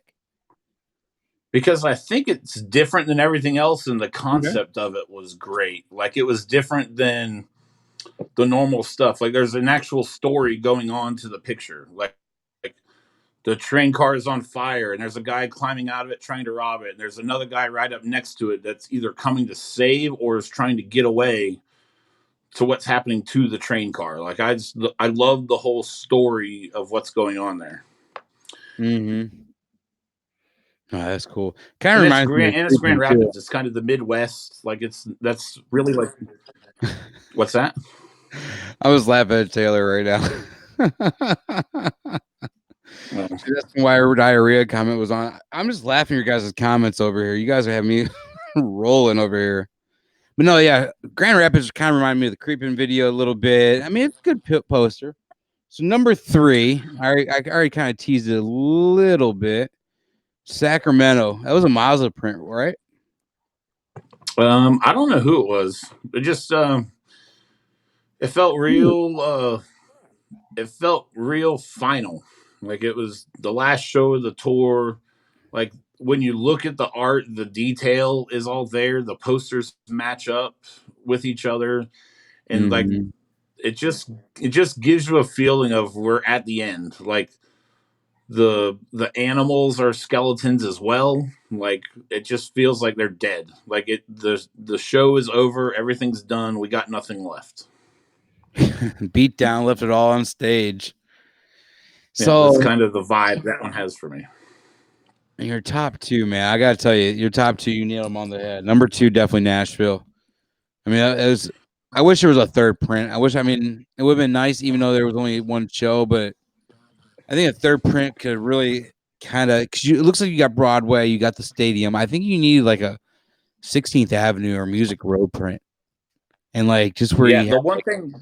skulls and suits. Yeah, yeah. The one thing I would have liked to have seen a little bit more on this print is on the picture of Broadway, where you're looking across to the stadium, Mm-hmm. like looking over the riverfront to the stadium, is to have that guy, the skull, the skeleton with the guitar, like in miniature form, like you're looking at a picture of the skeleton on sitting in the stadium like that. Yeah, that's cool. Like in That's cool. like in the skeleton, like the skeleton standing above Broadway, like he's like blowing down fire onto the guy that's sitting on top of the stadium, like they're blowing it up.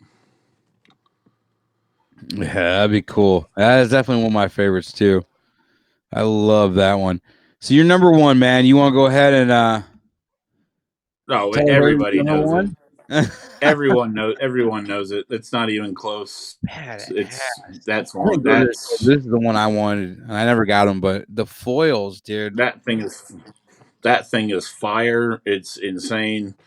Every piece of it, like it's perfect. Like it's just so good. It's got the tornadoes in the background for Kansas City. It's so Mm-hmm. good. It's good. The colors match. The colors work correctly with each other. Like everything about it's perfect. It's so So good. That's a really good set. do you have any other honorable mentions for posts? I don't have any other pictures pulled or anything, but I mean, did you have any other ones that kind of stood out to you at all? I'm trying to think if there were any right around 6 or 7 that I had to bump off here. Omaha was pretty good. It was the first opening night, so it was the first tri-pick set. It had like the skull, the longhorn skull and snakes and whatever. I'm trying to think. Like nothing really stood out. These were the 5 that stood out. So what was your I'm favorite gonna from make. Holding My Own tour? If you had to pick one from the Holding My Own tour poster that stood out to you, which one was that? Oh, I don't know. I can't think of all of them off the top of my head. I think it was Sacramento was pretty good. Okay. It was like the foil. The foil was really good for Sacramento, I believe, or maybe it was Portland or something. I can't remember exactly, but it was like a green. Like it was something green. It had like this eagle on it. Those different colors in the foil. It was really cool. So, but outside of that, like it was just all just single random shows. It just none of them stand on top of my head. To be honest with you. So Right. some of them were pretty cool. There's Greenville, South Carolina was like an old truck. Mm-hmm. I kind of dropped. That one was pretty cool. Was it the Denver ones that were the semi trucks? I figured that'd been one that you were just loved, but I don't think it delivered. Yeah, there were things I didn't like about it, but Mhm. it was a good set. I just didn't want to use those because then everybody would say I only liked them because I was a truck driver. Lee, I wasn't a fan of Chicago's this year either. There's one of the Chicago's. Was it Blood, Sweat, and Beers? It has the two guns on it. That's been Chicago's best one. I think. Yeah, see, I liked Chicago's, but you had to get the artist proof print. The artist proof it wasn't the black wolves. It was a red background, and the wolves were red. It was really good. Here's Spencer really showing up. I figured he was out there somewhere. I figured he'd show up. Yeah, me and Greg go around a little bit about posters. So yeah, Greg's a good dude. Definitely. Yeah, I give my opinions, and he's always like, "Well, I guess our opinions don't matter." And I always say, to me, they don't. You are a very opinionated person. Do you think that gets you in trouble at times? Oh, it does all the time, and I'm okay with it. I know it does, and people should, like me and you, like we get in arguments about me having an opinion, but it doesn't affect us being friends. Like, just grow up. We had a difference of opinion. It's okay, and we'll move on. It's like, it goes to politics, Democrat, Republican. I mean, there's no reason why you can't get along just because you have different opinions. People have different opinions. Yeah. People like different music. People like different movies. People like different things. That's why we're American. We didn't have different. Yeah, if we didn't have different opinions, we'd all like Dan and Shay. Think about how boring that would be. I know, we would definitely be on the Staples train with that, man, for sure. So this is pictured on this picture I'm showing right now. You guys all dressed up, looking pretty. That was the Opry, huh? Yeah, that was after Route 91. Oh, okay. Probably the single most traumatizing show I've ever seen Eric play. Just because of the song. Well, your live feed, I know, was epic that night. Yeah, I had like 500,000 views or something like that. Like, it was insane. Like over a week, I had like 500,000 views. I had like that night, I had like 150,000 or something. Like, it's hard when, I mean, I don't think any of us view Eric as, like, everybody likes to say he's outlaw country. Like, he's not outlaw anything. Like, he's the furthest thing from outlaw. Like, I mean, Taylor is probably more of an outlaw than Eric because she has jaywalked at some point in her life. Like, Eric is not outlaw anything. No, but to see the guy that we idolize and the guy that we love and the guy that has all the words for every moment, every situation in our lives, to see him struggle for words and to see him choked up, like, it kind of gave you the closure, and it kind of told you the gravity of what was actually happening, even though I don't think any of us really knew. So it was rough. I don't know how you played that show. I still don't know how you played that show. I don't know how you guys sat there. Just listening to it. I've seen a lot of shows. I've seen a lot.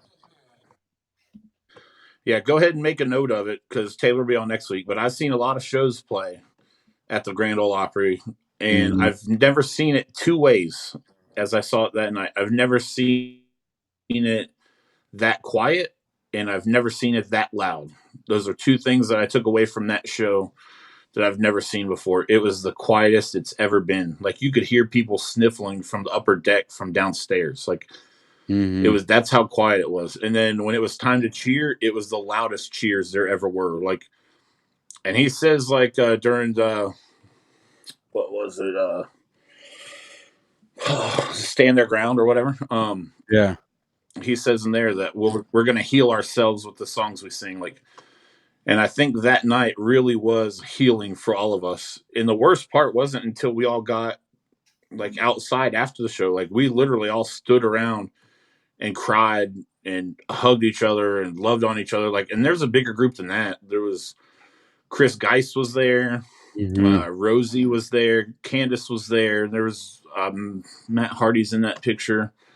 And there were a bunch of us other people there. Like, we were all hurting, and that night was exactly what we needed. Yeah, it's definitely one of the Opry shows I wish I was at, but I'm kind of glad I wasn't at, because I know the emotions had to be so high that night. Oh, it was insane. It was crazy. Yeah. All right, so we're gonna ask you a couple questions. I got a little game that I'm sure you love, but Oh, there's my signed boot. oh yep, let's see. That's actually you made that happen. That was the last boot. That was the What? last boot sign. That was the last boot sign on the Hold of My Own tour. Really? Yep, the very last one. And he That. brought it up to the mic, signed it, and then handed it to you, and you gave it right back to me. That was yours, man. That had to be done that night. Yeah. All right, I only got 6 questions. I normally have 10 for you tonight, so I'm gonna do a quick round of this hot seat that I normally do. What's your most memorable Eric Church lyric? Oh, most memorable lyric. Whew. I don't know. It's got to be the final verse of one of two songs. Either the final verse of Hold of My Own, or I'm trying to think. Well, Thank God I Ain't What I Almost Was. It's probably right. the two that stand out. Where's been the worst pit line you've ever been a part of? Louisville, Kentucky. Holding My Own tour. John almost went to jail. It was bad. Your favorite Eric Church tour so far? It was bad. Favorite tour.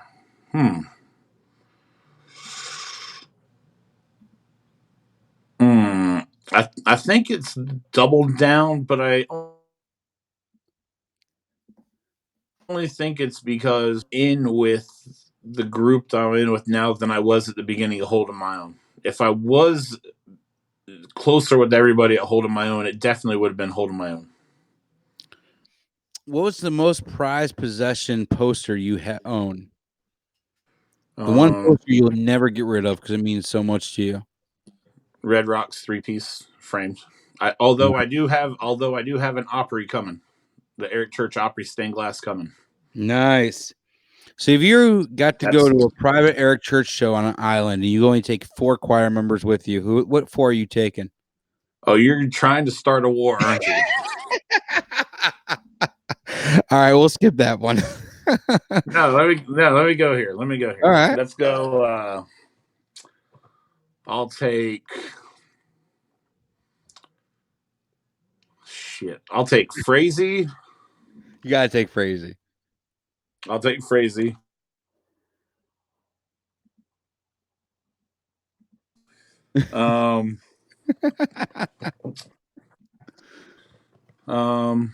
That's 2. It's Frazee and Susan Melton. Let me think of the third one. Riley Parks. That's who I'll take. All right. That's 3. That's the 3 I'll take. Who's the most underrated artist in Nashville right now? You're literally trying to get me killed with that.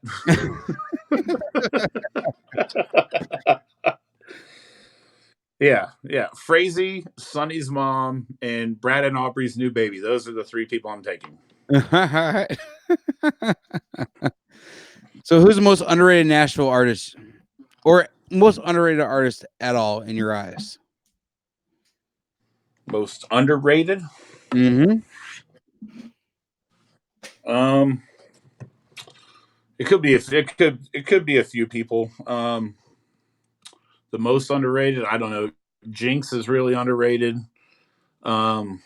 Cody Johnson's still underrated. Muscadine's underrated. Alex Williams is somebody that if you guys aren't listening to, I'm telling you, listen to Alex Williams. Alex Williams is the real deal. Like, Alex Williams' album is really, really, really good. It's insane. If you like older country, but like it kind of is in the same vein as Jinx, kind of in that sonically, Alex Williams is insane. He's so good. There's somebody else I was gonna say too. I can't remember, but that's those. Oh, Flatland Cavalry. If you haven't listened to Flatland Cavalry, go listen to them. They are really, really, really good. They're so good. Oh, Jenny Green must know Alex Williams. Oh yeah, All Alex right, Williams man. is great. I'm telling you. We're gonna do a Chris Johnson final thought before I let you go for tonight. We're Look, way over. We're about 15 minutes over, so I want the Chris Johnson final thought before I let you go. The Chris Johnson final thought. What is this supposed to be about? Anything. Your final thought of the night. It's your floorboard right now. Let me put the finger on the dump. I really don't know if I have one. I think the thing we should all just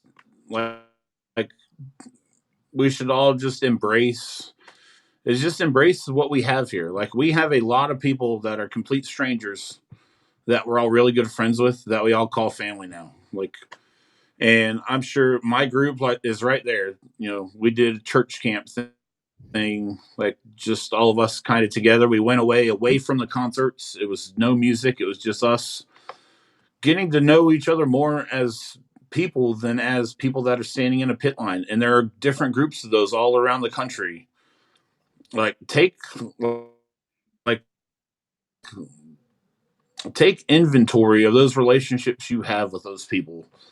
Like, that whole group of people, I wouldn't trade any of them for anything.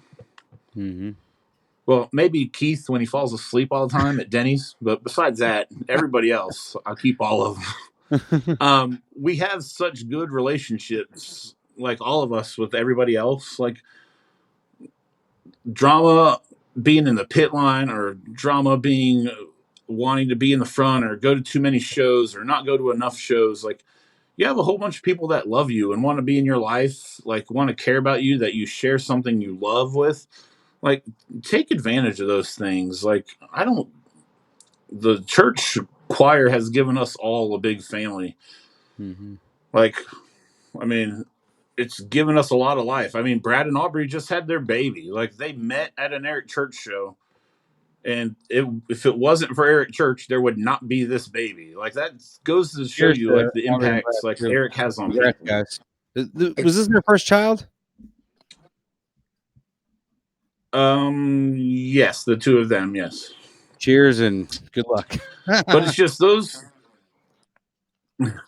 Yeah, but it's all these people, and now this child comes into the world with this whole. That kid's already loved more than anything in the world. Camp people, like excited to love and be a part of it. Like, we have all these people. Yeah, we have all these, and I'm guilty of this too. So I'm looking at myself actually in a mirror as I'm saying this. Like, just be nicer. You give me a second chance, go for it. Like, if you knew me outside of people goading me online, you would say I'm one of the best people you've ever met. That's what everybody else says. It's because I try to be. I back that 100%. And I'm a trust me, I am a dick. Like, for sure, I'm a dick when I need to be. But it's people like Taylor and Mitch and Clark and Caitlin, like, that have kind of like changed me to like start being nicer, to stop cussing, like to not be as bad, to be a lot nicer to people, not to speak over people. Like, you have friends around you that try to inspire you, so let them inspire you. Be like them, embrace them. They're your family. I have my church family, and we all have each other. Exactly. And that's why I love what we all have. And there's millions of church choir members, and it's kind of cool that the relationships that have been built over one man's music. And Anthony nailed it on the head when he said it's more than just music, because it is. It's church camp. It's the families. It's everything that we've built outside of one man's music. And yeah, his music brought us together, and we already had that common denominator that we all agreed on. We all agreed on that we love the same music. And there should be a reason why we should all be able to get along, no matter what. There shouldn't be drama on Facebook groups. There shouldn't be this or that. This isn't a popularity contest. This isn't us trying to be number one or number two or anything else. We're all here for the same reason everybody else is. We love the music and we love the family aspect that we get in the choir and with the people we go with. And I know I tell. I wish I could keep up with it, but I mean, this is why I wanted you on, man. Yeah, I mean, People don't know the real Chris Johnson. Yeah, I tell Taylor all the time, like, this used to be about music. It used to be about the music. Like, up till the beginning of holding my own tour, for me, it was all about the music. And then when you infiltrate a group of people that love you more than you love yourself, it's not about the music. It's about the family. And like, these people aren't my friends. They're my family. If they were my friends, you'd be able to get away with some shit. But you can't, because they're my family. Nobody gets away with messing with my family. And that's the way it always works. And guess what? And people aren't going to want to hear this. There are cliques in life. And sometimes, like, everybody in the clique doesn't like you. And our clique, like, might not know you. Like, that doesn't mean we're bad people. It just means we don't know you. Get to know us. If you want to know good people, know my group of people, because they're all good people, except for me sometimes. Besides that, everybody's great. An ass. If you come up being an ass and you go to so many shows or you do this or that, and we do it because that's something we love to do. I mean, I have seen 164 Eric Church shows. Johnson is close to 150. I mean, we are leading the shows, and we do it because not because we want to have bragging rights. I mean, do you go to shows because you want to have bragging rights? No, you go to shows because that's the most alive you've ever felt in your life, is when you're standing at an Eric Church concert and you're looking out and you're seeing the crowd and you're hearing the music and it all coming together, and you got your people standing next to you. That's why we go. We don't go to say we've been to 100 and some shows, or it doesn't matter how many shows you've been to. What matters is the music, the relationships, and the memories we are making and connecting with those melodies out there. And Eric talks about it every night during Springsteen, and that's what matters. And I think you proved it tonight, man. Seriously, because people are seeing the real Chris Johnson that I wanted people to see.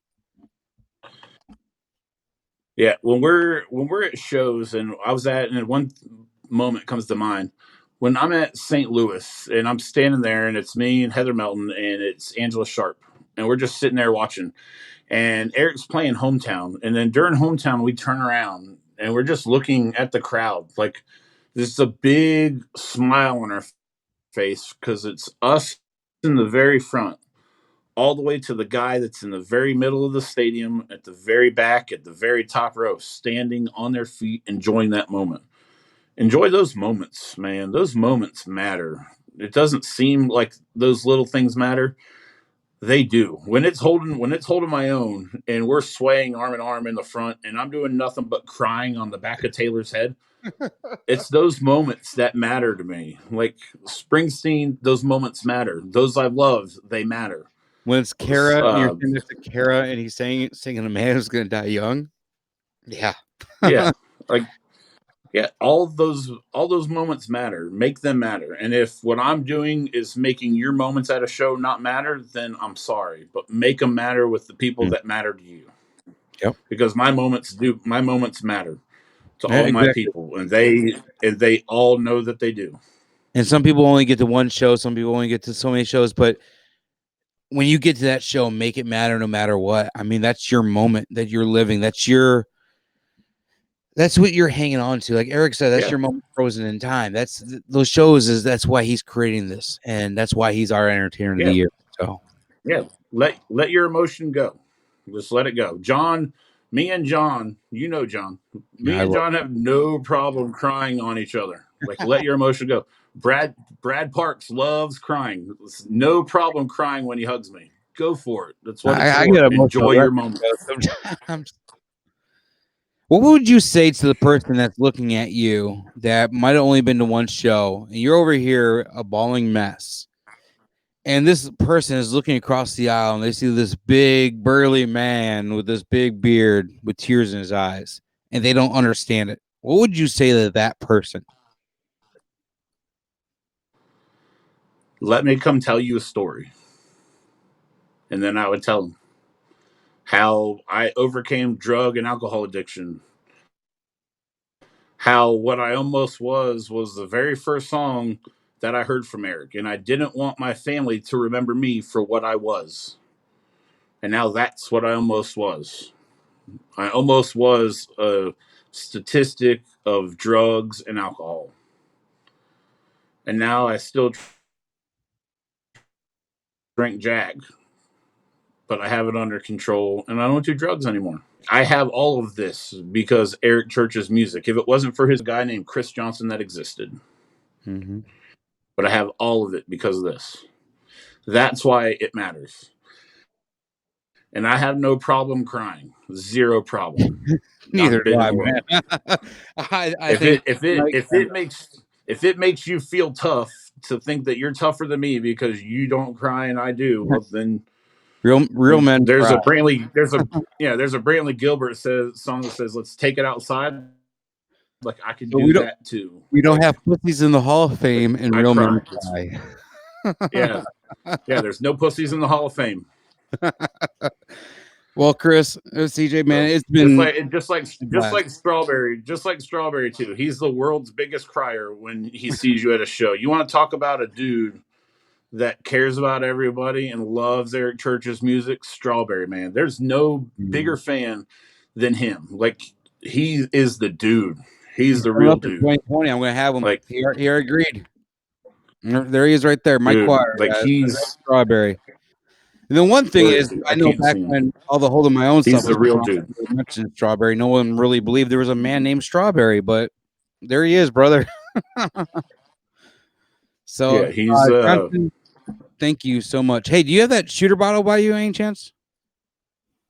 No, I don't. I actually brought in the wrong bag. Oh, dude, I actually pulled up. I do got some Mountain Dew though. I got some Mountain Dew. Well, I was gonna do a shot with you, but hey, man, I really appreciate tonight. Everything, you coming on, you talking. Like I said, some people love you, some people hate you, but they need to know you. And I think the people that don't like you don't know you. And once they get to know you and get to know the side of you that a lot of us do know, I think things change a lot and a lot of opinions change. But thank you for spending a few hours with me tonight. I appreciate it. All right, no problem. Like I told you before we started the show, I'm gonna pop up there one time. We'll do a surprise show and surprise everyone and just chop it up for a little bit. We're gonna do it, man. Well, you be safe, man. You get down the road, and I hope you make it home for Christmas, man. I know you can't be at home for Thanksgiving. I hope you make it home for Christmas. Yeah, I'll probably be there for Christmas, but we'll see. All right, man. You guys need all your packages for your kids, so I'll probably be out here. Well, we love you, Johnson. Thank you for spending some time with me tonight, man. You take care. All right, brother. Talk to you guys later. Talk to you soon, man. All right, bye. Well, to say I was nervous leading up to this tonight would be an understatement. We all know Johnson and how opinionated he can be and how much we all love him and hate him. And I personally love Johnson no matter what. I know sometimes we might say and do things that we're not proud of at times, but some people, you just got to look past a certain screen and see into who they really are. Johnson always says his favorite song is One Man Band by Old Dominion. Go listen to that song and you'll understand Chris Johnson as a person a little bit more. But I want to thank everybody for tuning in tonight, and it's been amazing. next week, it's going to be a little bit more of the same. The Gainin Love y'all. Memphis We'll see you guys podcast, next Aaron week. Shriver celebrates the music and fans of singer-songwriter Eric Church. Join Aaron again next week as he shares inside stories and life adventures with another amazing member of the church choir. And remember, everything you need to know about the world can be learned in the church choir. Thanks for joining in on the fun, and we'll catch you next time on the Gainin Fast on Memphis podcast with Aaron Shriver.